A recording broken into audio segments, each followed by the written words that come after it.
Mr Acting Speaker. Mr Acting Speaker, at the moment Christians in our community are celebrating the period of Lent, and that the period of Lent is about a time of reflection, and often we use fasting as a way to indicate, or to, if you like, to give us an opportunity to reflect on our society and ourselves.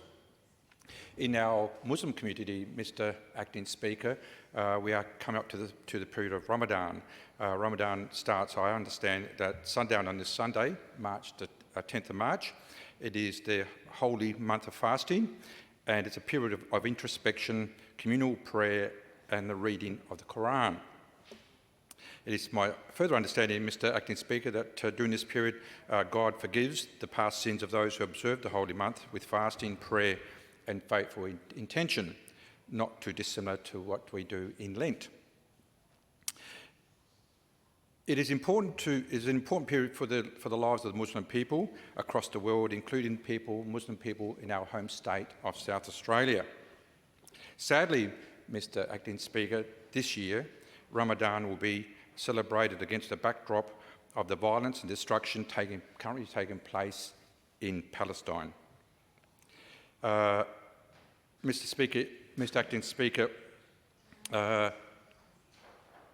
if that wasn't bad enough, we have been told that the Israeli government is planning to actually invade, for a better word, Rafah, one of the cities in Palestine, just before the start of Ramadan. So we have a whole nation celebrating their holiest month, and we have a neighbour who seeks to then invade that nation at that time. Mr Speaker, Mr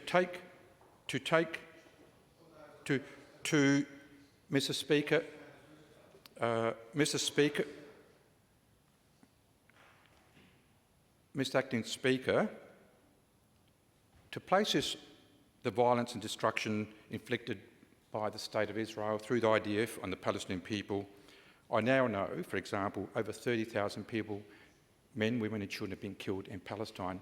That is more men, women and children in my hometown of Gawler.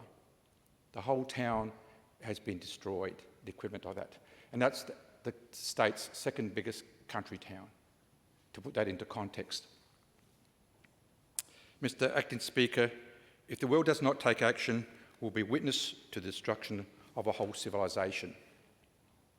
This conflict did not start on the 7th of October 2023, as people opposite have tried to suggest. It actually started back in 1948, this conflict. It was created by when the UN unilaterally decided to partition Palestine into two states. Since the 7th of October 2023, over 650,000 homes have been destroyed by Israeli bombardment on the urban areas of Palestine. 1.8 million people have been displaced. This destruction has also had a long-lasting impact on the history and the culture of the Palestinian people.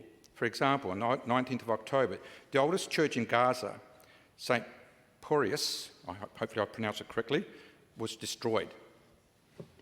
This Greek Orthodox church is testament to the multicultural and multi-faith history of Palestine. The great Omari Mosque also lies in ruins. These and over 200 other religious and cultural sites have been reduced to dust by the Israeli invasion of Palestine. Mr Acting Speaker, when the Islamic State waged its war on history, identity and material heritage, an international outcry rightly ensued. Europe and other United States quite rightly spoke out against that destruction. Palestinians are... While this happens, Mr Acting Speaker, Western leaders are essentially silent. Mr Speaker, it goes without saying that we acknowledge the right of both Israelis and Palestinian people to live in equality, peace, prosperity and security within Israel and Palestine. So what needs to happen? There needs to be an immediate ceasefire of all military action between all the parties involved in Israel-Palestine conflict. Australia needs to also acknowledge the Palestinian right to immediate statehood. The Australian government needs to find ways to reinstate the Australian government's funding commitment to UNRWA as a matter of urgency. We need to also give effect to the decisions of the International Court of Justice and continue to build a coalition for peace in the Israel-Palestinian conflict.